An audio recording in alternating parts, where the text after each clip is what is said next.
Hello, everyone, and welcome back to another episode of Black Girls Getting Their Shift Together.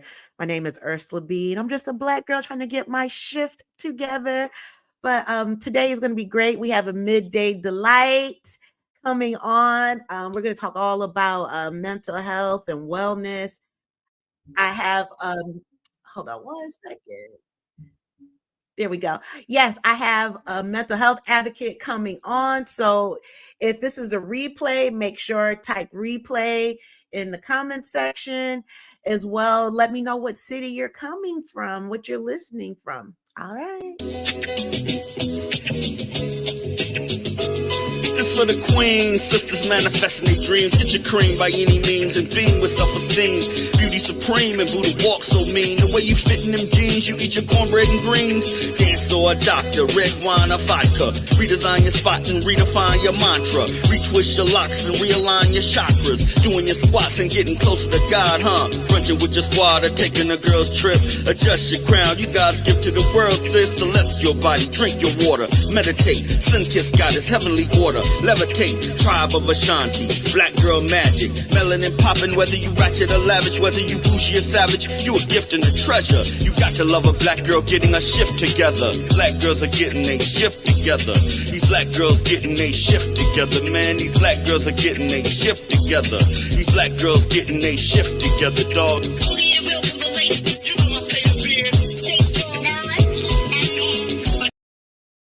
All right, we are back. All right, today is going to be good. We're going to talk about, like I said, mental health. And sometimes we walk around with throughout life with our eyes wide shut, if that makes any sense. And we're just in automatic mode. We're in autopilot mode. And sometimes we just forget on how to be happy. Life does life. Life be lifing, but sometimes we don't know how to unlock this happiness from within, especially with sisters, because we always got things to do. We always have things to do. Go, go, go, go, go.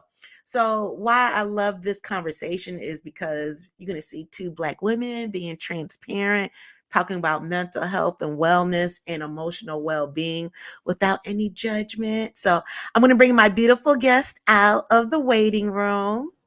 Hey, Phontaine. Hi, how are you? I'm well. How you doing? I'm doing good. Good, good, good. I'm excited about today. I want to let everyone know. Can I let everybody know how I found you? Yes, of course. Okay. So anyone who knows me, I love any and everything about mental health and wellness, especially in the Black community. And this is me. I'm on Facebook scrolling. And then I saw your sponsored ad about mental health day. Women's Mental Health Day. Women's Mental Health Day, yes. And then I saw all these beautiful brown faces. Oh, let me see what she's talking about. And then I realized we were in the same city. So then I just started doing a rabbit hole, a deep dive. And here we are today. I was so happy when you responded to me. Hey, neighbor. Hi, girl. So, yeah, you never know who's watching you, Phontaine. Right. You never know. So, other than that, I really love the message and we're going to talk about that and all your upcoming events. Mm-hmm. But when Phontaine Phontaine has the coolest name ever. Thank you. Ever. And you were very clear. You was like, that is my real name. Yes. And it's so funny you said it because people really don't think that's my real name. Like when I tell them that, they think it's like a nickname. Who named you? My mom. Okay, your mom is kind of cool. I mean, that's a progressive name. I love it. She found my name in a book. Really? Mm-hmm. Yeah. Okay. Well, being innovative. I love it. So when Phontaine and I talked, I thought it was a very good conversation. The flow, it was really easy. What do you think? What are your thoughts on that? Yeah, like after talking to you, I was like, oh my gosh, she is so cool. Like, it was such a pleasure to meet you because that day I remember I was sick. I had strep throat and I was just on the phone with you going over everything. And I was like, she is so sweet. Thank you, hon. I appreciate it. I appreciate it. And I got the same, even though I wasn't sick, but Mhm. I felt a nice natural high when I got off Mhm. with you. Mhm. I just love talking to like-minded people, and it helps me grow as well. Right, right, That's the most important thing, because I do realize I have navigated a lot of my life before therapy, right. just existing. Yeah, just It going was, about through your day, just floating yeah. along. Yeah. You felt like that too at one point? Yeah, like how you said, we go through life with our eyes wide shut. And sometimes I feel like we get into like a robot mode where we're just Mm, doing the basic stuff that we have to do every day. Like, mhm. take care of our kids, go to work, cook, Yeah, run our errands and just get basic stuff done for the house or things we have to do for work. But sometimes like we forget about ourselves, because we're focused on exactly. being a mom, or we're focused on being a girlfriend or a wife, or sometimes we're focused on being a good friend. And the things that we give to other people in our lives, we forget to give to ourselves. Exactly. You see, I'm getting into talk mode already, like we were on the phone. Before we continue, can you tell everybody who you are and what you do, and then we'll get into the meat and bones? Yes, again, my name is Phontaine Thompson. I am a mental health advocate and I am a speaker. I am originally from Atlanta, Georgia. I am a peach. What? So, and I I go didn't know around to, yes, I speak at conferences and workshops in high schools and universities about mental health and suicide prevention. But, like suicide prevention goes in with mental health. that. It But does. when it comes to the students I speak to, I really drive speaking about suicide prevention, Mhm, because I struggled with two suicide attempts at the age of 13. So when I'm speaking mhm, to young kids, I make sure I really emphasize on suicide prevention. But I talk about everything when it comes to mental health, where it's anxiety, depression, suicide, grief. I talk about mhm, everything. So yeah. And I also host my own conference I host workshops throughout the year, but I mhm. also host my own conference every year in September called Women's Mental Health Day. Mm. I'm glad you said that. I may have a speaking opportunity for you. Not Okay. I saw it online, and Hmm. it is local. Hmm. So I'm gonna send that to you. I don't know if Okay. if it has happened already, but Okay. I'm gonna send that to you. Okay. No Because problem. when you said when you talk to youth, it is Hmm. at a high school. Yeah. Okay. Yeah. Yep. I will do that today. Okay. So yeah, so that's good. So let's, since we're talking about mental health and you're an advocate, what made you want to become an advocate? Was there something, like, is it something you just thought of, or did you talked about your attempts that you've had? Did all of that culminate to you wanting to become an advocate? Yeah, I knew. Well, it started off with me being a speaker. I knew I wanted to be a speaker, but I didn't know exactly what topics I wanted to speak about. Like, because I can be a motivational person to my friends. I'm not Mhm. shy when I'm talking to them, but I'm like, okay, if I'm going to be a speaker, that means I'm going to be speaking in front of rooms and classes and conferences and things like that. And I was like, okay, what am I going to speak about? Because I definitely don't want to go on someone's stage and not know what I'm talking about. So Right. I just prayed about it and I let God bring it to me. So I literally woke up out of my sleep one day and I was like, you know what? I'm going to speak about mental health because that's something that I'm passionate about. That's something that I have dealt with in the past, having mental health issues, coming from being suicidal as a teenager.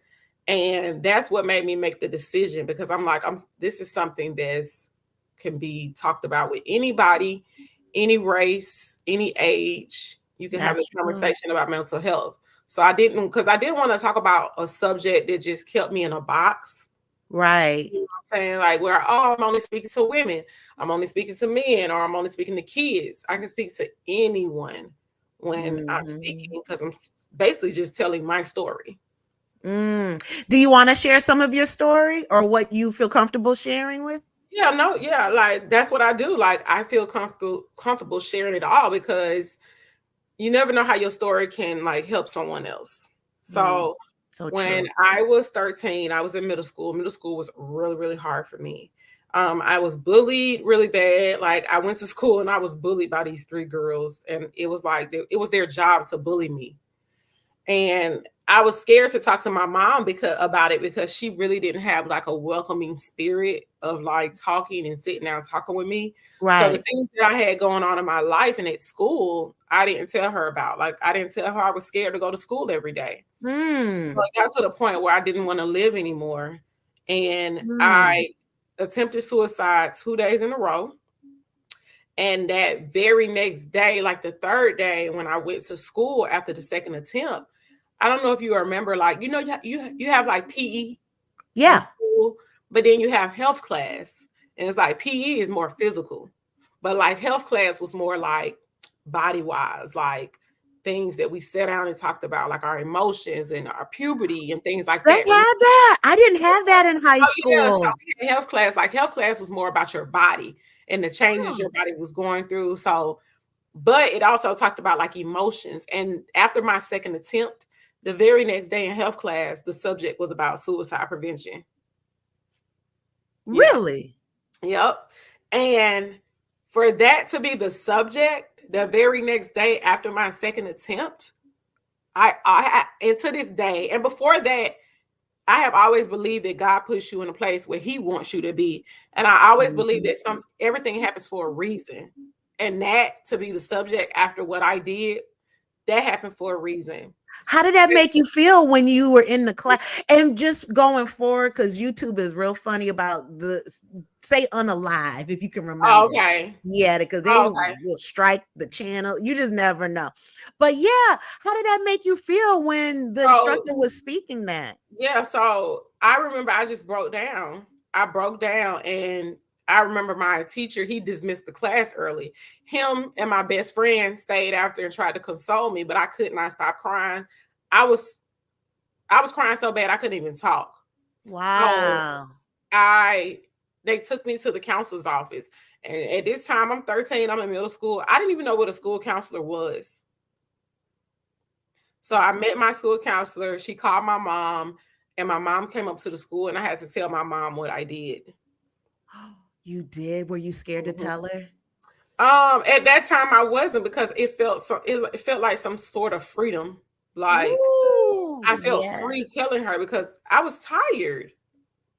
I was tired. Like I think that's what it really chalked up to for me to do what I did. Mm-hmm. And it's like I think that's what I wanted. And I realized it wasn't that I didn't want, it wasn't, I think that the situation was, it's not that I didn't need to be here. Mm-hmm. I just wanted the pain to end. Yeah, girl. Does that Yeah, make sense? it makes perfect sense. Yeah. Like I needed to be here. I needed to be alive and well, but I need to also heal. And I Mm. wanted to be left alone, because the person I am now, of course, like I'm 37, that was 13. So the person I am now, like when my adult friends that I've met as an adult, like they didn't know me before high school, Right. who only knew me as an adult and met me as an adult, when I tell them my story, when they heard my story for the first time, they couldn't believe it. Because of the Really? person I am today. But the person I was back then as a teenager or preteen, I was extremely quiet. I was extremely shy. So when What? I tell people that, and they like, you ain't let nobody bully you. Yes, I did. I was an easy target. But they think that they say that now because they only know the adult Fontaine. Right, You know right. what I'm saying? Like they know I be ready today. But Like, I am not her know what anymore. I'm saying? Like today it'll be a different story. But yeah. So yeah, that was me. I feel like I was an easy target. But like I said, telling my mom and revealing to her what I attempted to do, Mm-hmm. it just felt like, okay, now I can get the help I need. Now Woo. someone else knows. You know what I'm saying? So Right. yeah. Well, so when that happened in class, were your bullies in the class at the time? I don't think so. And I can't really remember. I honestly don't think so. Yeah. What would you say? Because you're a parent, correct? Mm-hmm. What would you say to a parent who has a child and they may suspect their child may be going through some of these uh, unaliving ideations? Like, what would you suggest to them as a child, speaking to a child, and then also speaking to a parent, since you've been both? Well, yeah, when it comes to speaking to a parent, I would say always, always, always. Excuse me, Okay, speaking to a Black mama. Let's keep it real. yeah. Because I know It's the same across the board. Like, no matter who it is, like, be extremely nosy. Like, there should never be anything that's going on in your child's life that you don't know about. There will be things that goes on that are happening in your kids' life that you won't know about because they're not telling you. But you have to be that parent that's extremely nosy. Get on their nerves. Because you're going to get on their nerves anyway. You might as well get on their nerves and be into their life and know who their friends are and know what's going on at the school. Be very active at the school. You know what I'm saying? Like, and also sit down and have conversations with your children. Because for me and my daughter is 17. She's a senior in high school. And with her, whenever I'm having like rough conversations or the conversation may be uncomfortable, I always have in the car with her when it's just us driving because she can't go nowhere. What you gonna do? Jump out on 285 to get away from me? You know what I'm saying? Smart. That's smart. I feel like that's the perfect time for me and her. Again, because we can't go anywhere, especially like maybe if we have like long drives somewhere going from Cobb County to North Cross. You know, it's like right. And we're in traffic. Those are perfect times I'll bring up uncomfortable conversations, and she may roll her eyes. But let's have the conversation, you know? So always be extremely nosy, be attentive, pay attention to their behavior, because sometimes, not all the time, but sometimes behavior, attitudes, character changes when kids are going through, when people, but specifically kids are going through like depression, they may be stressed out, and they might just not have any more interest in what they normally do. Like if my daughter ever gets to a point where she don't want to dance anymore, because my daughter loves to dance, she get that from me because I'm a dancer. But if she gets to the point she's like, I don't want to do this anymore, I'm just not interested, I'll be like, okay, now we gotta sit down because I know something's wrong. Girl, to dance. So yeah, just things like that. But also sometimes people don't show signs that they're depressed or they're, you know, thinking about unliving themselves. Sometimes things don't change. Sometimes their attitude is still happy and still, you know, doing the regular things that they do. But we have to talk. Girl, do you know, while you were talking, you just unlocked something in my head from decades ago. Oh my God. And I just thought of it. So I used to be a dancer. Danced for years. Years. And one day I just didn't want to dance anymore. I didn't know why. I just knew I just did not want to dance anymore whatsoever. Lost interest. It seemed like it was overnight. But now that I've gone to therapy, I didn't realize that I was suffering. I don't say suffering, but I had been experiencing depression back then. So when you were speaking now, I was like, oh my God, that could have been it. And I don't fault my parents for not recognizing it now, because I do realize that they were in their own survival mode as well. And walking with their eyes wide shut. I feel like that. But damn, you just unlocked something inside of my head. Damn. That's why I said you never know. Like your story can like open up things for other people. Like telling my story, definitely, like I always get people that say, oh my God, I went through the same thing, or I felt that way at some point in time, or you know. Yep. And that's one thing we just talked about when I had my workshop last Saturday. I host a workshop every couple of months called Getting to Happy. And it's Mhm. active workshop where everybody's doing work. We're actively engaging in conversation. Like it's not like you're just coming and I'm just up there talking you to death, but I actually give them activities to do. And one of the things I had them do was tell me a time where when you realized that your parents were human. Tell me about a time Oh. you realized that, your parents were people too, you know, and it's like we had to come to a point where it's like, hold on, wait a minute now. Because, like when we were first born and when we were toddlers and young kids, our parents are right on everything they do. 'Cause it's like, Absolutely. the old saying when we were kids, we're like, but my mama said, you know what I'm saying? Like, no, my mama said that didn't happen. And if she said it didn't happen, then it didn't happen. Like my It mama did said, absolutely did not happen. my mama said, like we love saying that. Like, that's not what my mama said. Like, but at a certain point, we realize that it's a lot of things that our parents do, we're wrong. Like, hold on now. That wasn't right, and that was Yeah. one of the things we brought up because that formed us as adults ourselves now. Like, at what point did you realize your parents weren't perfect? Like, It took a long time for me. I I love mean, her, but she crazy. yeah. Oh my God. So I heard you talk about speaking about emotions. What are your thoughts on the importance of putting in the work of having balanced emotional well-being? Ooh, that goes into like self-care Mm, because I'm sure you've heard this before. It's like our emotions are our responsibility. Our happiness is our responsibility, our joy, and just everything that we cannot depend on other people to make us happy. yeah, I agree. Because if we do, we'll always be disappointed. Always. Like, Mhm. we can't walk around expecting our kids to do what we want them to do all the time. They're going to make us mad. They're going to disappoint us at some point, especially when they become adults. Because Right. we did it to our parents. At a certain point, we disappointed our parents, So it's like you can't depend on your kids to make you happy. You can't depend on your partner to make you happy because they're human. We've disappointed people, Right. like we cannot depend on other people to make us happy. So we have to be in control of our emotions.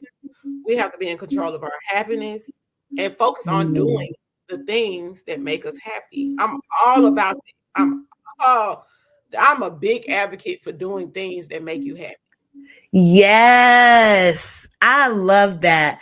I Mhm. agree with you on that. And there's nothing like having control. And I'm not talking about being a controlling person, but having control of your life. Because you're right. When we put everything, all of our eggs into somebody else's basket, and then we look at our basket and our eggs are shattered and Right. yolk everywhere, and we're cleaning up and just not tending to our own self whatsoever at Yeah. all. What are your thoughts on therapy?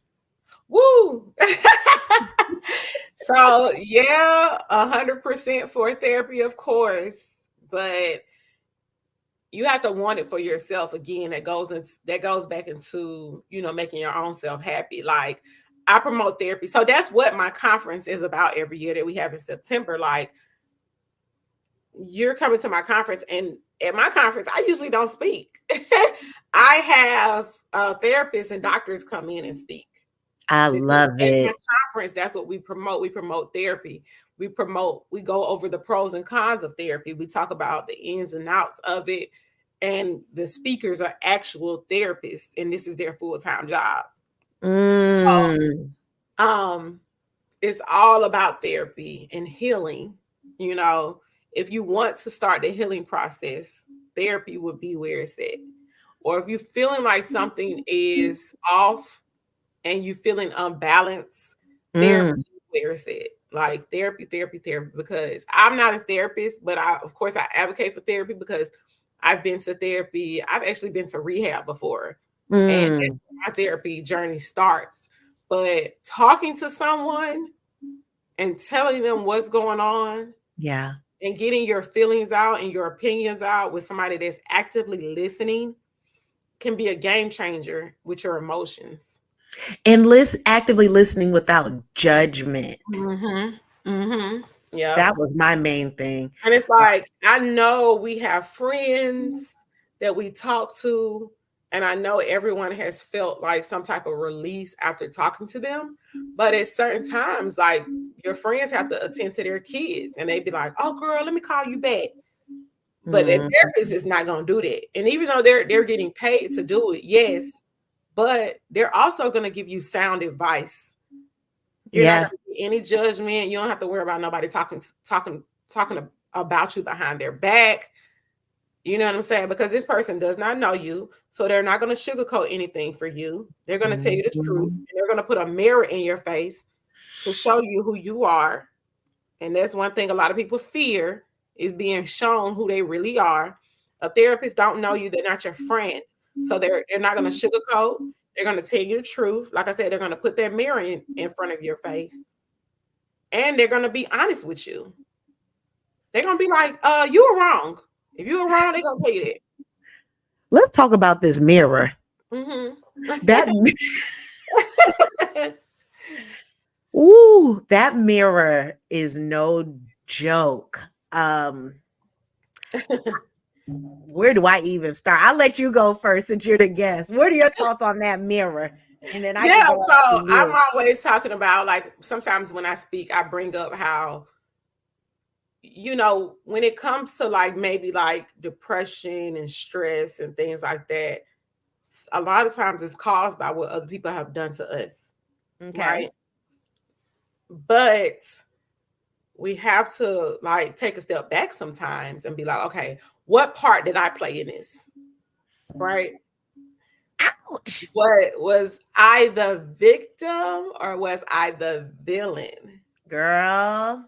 So when it comes to discovering if you were the victim or the villain, it's time to look in the mirror and be like, okay, Phontaine, I don't think you were the victim in this. So that causes you to look within yourself and evaluate what part you played in your depression. What part did you play in your stress? Because like I said, again, depression and stress and things like anxiety comes from being around people or things that people have done to us or some type of hurt or things like that. But again, what part did you play in that? Girl, can I share my experience? Yes. So this was my mirror. My therapist put the mirror in my face. I took that mirror, I threw it on the floor. I let it shatter because I am perfect. I am a nice person. Of course, I'm not the villain. Girl, when I started learning about some behaviors I was like, oh my God. I'm not going to lie. It did not feel good. I was embarrassed. I was shamed. Like, I'm putting all of that on myself. But until I started trying to reframe my mindset, like, okay, this is a way to start your healing, Ursula. Because other than that, just how we talked about that, walking around with our eyes wide shut, and I would have kept going on. And now, isn't it? It just becomes I don't say crystal clear, but it comes a lot more clearer about some of the behavior patterns that we have. So I love therapy. I'm with you. Like therapy times 4. Therapy. I was at work last week and this younger sister asked me, well, I don't feel like I need therapy. I said, I'll never tell you that you have to have it. But I just wanted her to know that therapy isn't always something that is something that traumatic has happened. Sometimes people just want better communication skills and they don't know how or how to enforce boundaries. I mean, yeah, but I mean, I went in for some other stuff. Like it was traumatic, but I love it. And that's why I was so drawn towards you because 1, you look like me. 2, you look like me. and you spoke with so much conviction and Mhm. transparency. And that's what my platform is, to let people know that it is okay. There are a tribe of people who you never knew, but you can still have these open-ended conversations with no guilt or shame whatsoever. Yep. And people are there to uplift you or give you tools so you can learn how to uplift yourself. Yeah, yeah, yeah. It's Yeah. amazing, like how, to me, it's always amazing how people don't feel like they need therapy. And it's like, okay, have you already gone to therapy and you feel like you don't need it anymore?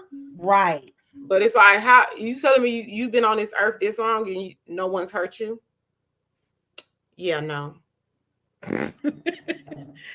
If so, I need that person. Right. It's Just like, you know what? I'm gonna say this. say it, girl. If you feel like you do not need therapy, don't go. Because don't waste my time. Don't waste your money. Yeah. Don't waste your copay. You know what I'm saying? Mhm. So I would only advise people who go to therapy if they feel like they need it or they want to. If you're curious about it, go to therapy. But if I you're love saying that. to yourself you don't feel like you need it, don't go. Because it'll just be a waste of time. People who go to therapy and people who need to go to therapy are people who like actually want to do the work. Yes. You have to do the work. You Yeah. just do. It's like putting gas in the car. You can buy the flyest car and it's going to sit on the parking lot until you put gas in it. You got to put Mhm. something in it to make it move. So Mhm. let me read this comment. Quita, I was just thinking about you this morning. That's so funny.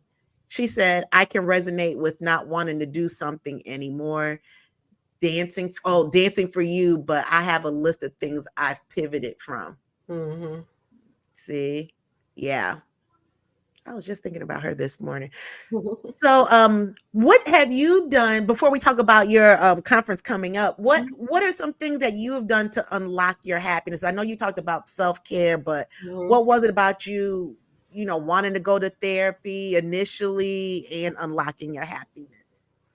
Um, Therapy for me opened up a lot of things when it came to like just my life in general. And I remember when I first started therapy, she was putting that mirror in my face. And I was like in denial about a lot of things that she was telling me. And I'm like, hold on now, you don't know me. So you took that mirror and threw it down too? Like I was like, hold on, lady, you do not know me. So who you think you talking to?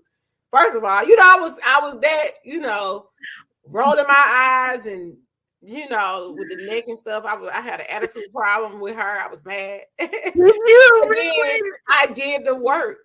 I did the work. And so when my therapist started giving me work to do, that's when I realized I'm like, okay, it's really coming out now. Like everything's coming out about myself. Cause I think for me, therapy was like more learning about myself and what I'm struggling with mentally. You know what I'm saying?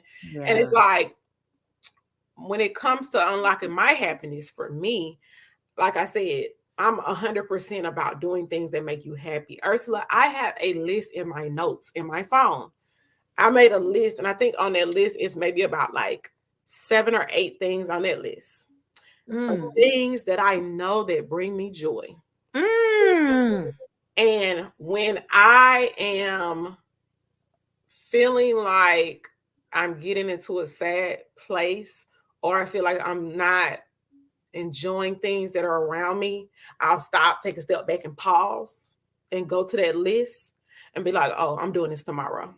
That is awesome. Yeah, because again, we get into this mode that we don't know cognitively that we're getting into, where we're Mhm. turning into that robot, like, oh, going to work, taking care of our kids, cooking, cleaning the house, going to work, sitting in traffic. It's like it becomes like a robotic Yeah. situation in our life, and we forget what we have to take a step back and be like, oh, let me go for a walk.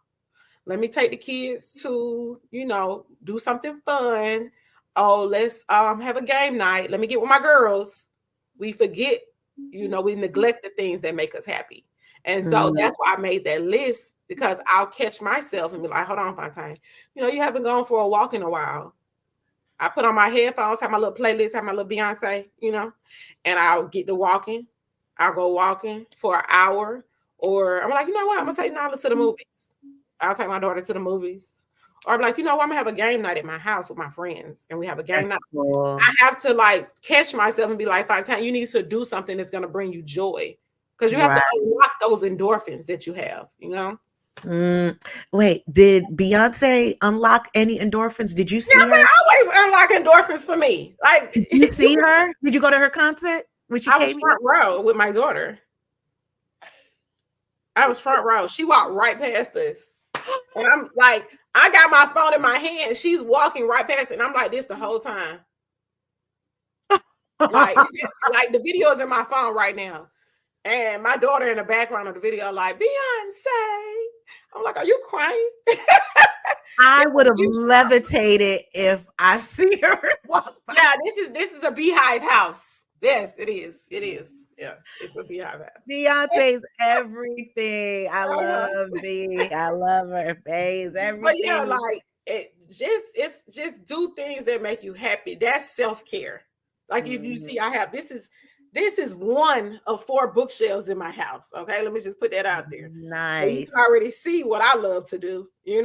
That's one of the things I love to do too. So it's like when I get in the mode of getting distracted with just basic life, everyday life things, I have to stop and take a step back and get to what brings me joy. And that's what we need to do as people, as women, and especially as Black, so especially as sisters, because and I'm saying this because I'm a Black woman and I've lived that life. I'm retiring from it. It's like we wear a badge of honor on how much we can put on our back with a smile on our face. Yeah, I retired. I stopped doing it. And I'm not this super woman. Nope. I'm not this strong Black woman. Like, I'm strong when I need to be, but I'm really not. Like, I need help. I have not gotten this far without help. Exactly. So don't put me in that strong Black woman category. I don't wear no badge of honor. Help me. Help me. Help me now. Help me. You know what I'm saying? Yeah. I'm a damsel in distress. I'm a damsel in distress. What is it? That soft life. I subscribe to it. I really do. Faithfully. Yeah. So let's talk about Mental Health Day. Yes, Women's Mental Health Day. So I was speaking and I was an advocate before the conference even existed. But I was like, how can I do something for mental health and get the women in the room together? Because I'm going around speaking at conferences, but I don't have anything of my own. So I came up with this idea of having speakers and talking about mental health, and like also using it as a way for people to meet and talk about things and meet women who may be struggling with the same things they are struggling with and have some type of community, right? So this year in September 2024 will be our 4th year. And the past years have been so amazing. We have had so many breakthroughs. And like I said, the speakers at my conference are all therapists and doctors. So these are people who are living this life, who are, working in this field. They're going to give you the information. They're going to give you the resources you need to get help. Like I said, when it comes to mental health, they're there to help you with everything that falls underneath the umbrella: depression, anxiety, grief, suicidal thoughts. And it's like, nice. I don't want women to think this is just another, because this is nowhere near a women empowerment event or anything dealing with money or anything like that, because a lot of events for women cater to just getting them in the room and buying the ticket, and you're going to see some celebrity or anything like that. I have women at my conference telling their stories. I love it. And when you're in a room like that, you don't have a choice but to be moved. And I just want I want these women to have a day. And I want to just say this because my conference is for women.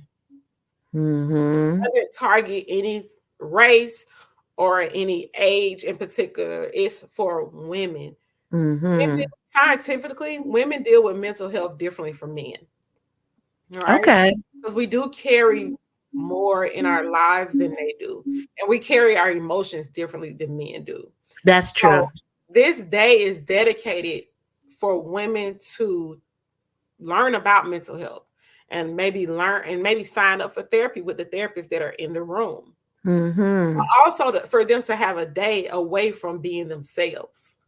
Like have a day away from your kids, have a day away from work, away from being a wife, away from Right. being a daughter. Just come in the room, make a friend or two, and sit here and we talk. And we talk about ways we can heal and talk about ways of thriving in our lives and being better women, you know? Yeah, exactly. I put the link in the description, so anyone listening, just click on the link and it'll take you straight to the Eventbrite tickets. Mm-hmm. And will it be recorded or is it just the live event? Will people be able to tune in No, it's just virtually? a live in-person event. Okay. You want to tell everybody where it's going to be? Yeah, it's going to be right here near the Battery. If you are in Atlanta, Georgia, we are right off Windy Hill and Cobb Parkway. So it's like maybe 9 or 10 minutes away from the Battery. Mm-hmm. See? And people who don't know the Battery, it's the Atlanta Braves play there, but Baseball stadium. right, baseball stadium. But there's a lot of hotels. So if you all want to fly in for the conference, Yes. you can fly right in. And Yeah, it's there's like I do have women that fly in from the first conference, like my first year in 2021. I've had women every year fly in, and I'm just like, y'all love me that much? And it's like it's amazing the things that happen at my conference. We make so many connections, and I make sure I take time out in the conference and we spend 20 minutes networking, because networking is yes. really like important when it comes to like, I don't care if you're networking and you make a sale with your business or you make a connection with business, but you never know, you can probably make a connection as far as like just having a girlfriend. You know what I'm saying? Just learning someone new and meeting someone new. And, you know, you might have a forever friend, you know? Oh, like Forever Fontaine. Yes, You yes. get it? Yes. So it's so important to me to have this event because no one in Atlanta is doing what I'm doing. Like, yes, it's events around Atlanta for women and things like that, but not about mental health. Not where you're going to go and you are speaking to therapists and speaking to doctors in the room for free. You know, you're not paying no copay. You're not paying to speak to the doctor $1,200 to speak to her. You know, you're Right. just buying the ticket for the event. But yeah. And it's also a great way. So I have my own therapist, but if I was looking for one, I would have had the mindset, this is a good way to vet my therapist, because just because you have a therapist doesn't mean you're locked into that one Right. Of person. course. It's just Yeah. like shopping around for a car or Yeah. some shoes, Yeah. whatever fits well for you. So that's a good way to vet a therapist or even to Yeah. refer a therapist to someone. Yeah. Or Therapy is finding a good therapist is just the same as dating. yeah. It's the exact same thing, because when you're dating, you want to know, like, okay, is this person going to be a good fit for me? Are they going to cater to my needs? Like, it's the same thing when finding a good therapist. Like, and if you find a therapist and you don't like them, or you feel like nothing's happening, they're not doing enough work, they're not the only therapist out there. You can go to another one, you know? So I'm glad you said that, because I was going to ask you, what would you tell people? Because I've heard that a lot. mm-hmm. That, oh, well, that therapist didn't work for me, so I'm not ever going back. I'm not doing it at all. Mm-hmm. Yeah. Just keep trying if Yeah. it's worth it to you. Yeah, and I honestly don't think you have to try a lot. It's so many therapists out here, and like you can actually find a therapist that is focused on whatever your needs are. If you're a LGBTQ community, if you are a Black woman, if you are Christian, if you're Muslim, there are therapists that cater to those types of needs. If you're transgender, there are therapists that specialize in that. Like there are therapists that specialize just, focus on men as their clients. Couples, teens, so yeah. I love it. It's not hard. I know it's a little challenging now, but how can people get in touch with you if they want to? Yeah, so right now, email would be best. So it's basically just my first and last name at gmail.com. Can I put that in the chat or no? You can, yeah. Because right now, that's the only way people can contact me. And if anyone wants to reach out to me, if anybody even just wants to talk and vent, I'm welcome and opening to listening. And also, if you just want information about my conference, if you need resources I also work with the American Foundation for Suicide Prevention. If you need resources from them, you can reach out to me. I can help you get those resources. If you need a list of therapists to contact, I can also give you that. Also, yeah, it would just be best for email right now. So Phontaine Thompson at gmail.com. Did I spell it right? I'm going to put it on the chat right now. Okay, let me see. I think I did. Yep, that's it. Okay, great. Okay, good. I love it. Love it, love it, love it. Yeah, I'm very curious. Hopefully I can make it to the September event. I started a new sport and there was a shootout. It's called a pickleball shootout. So it was a round robin. So that's why I didn't go last week. So I had it on my calendar. Oh, yeah, my workshop. Yeah. The workshop. So yeah, I'm gonna try to make it for September because that's my jam. Like I like that kind of stuff. Yes. Yeah. Especially as me being a mental health advocate, activist as well. Yes, that is my jam right there. Yeah, and like get your girls together, make it like a girls' day or something like that. Because we end around 6:00, but I think this year we're ending around like 4 because we're gonna start. Yeah. This year we're gonna have an earlier start than the previous years. So we're probably gonna be done by like 4:00. This would be a good girls' day. Like if you have girl groups and girl chats going on and or your sorority groups, your sisters, you can make this a day. Y'all can come to the conference and then after the conference, you can go out to dinner. Yeah, there's a lot of restaurants in that area too. A lot. And that's what we did last year. We went, did we go? No, we didn't go to the Battery. We left the conference last year and went to Atlantic Station. Oh, okay. That's not far. Yeah, because I took the women that were at my conference that came in town, that flew in for the conference. I took them to Atlantic Station. Yeah, so awesome. It can make it a girls' day. Like, hey, we're gonna go to this conference, and trust me, you might want to make this a girls' day because the theme this year, I haven't announced the theme, but the theme this year is really fun for women. It really caters to women. So you might want to make this a girls' day. Like get your sisters, get your girlfriends, get your coworkers together because the theme, and like I said, we end at 4. This would be perfect to go out afterwards. Oh, we love it. Any parting words before we conclude? Do what you have to do to make yourself happy. Period. Oh, guess what, Phontaine? One more thing. Guess what? What? You are a Black girl that has her shift together. Hey.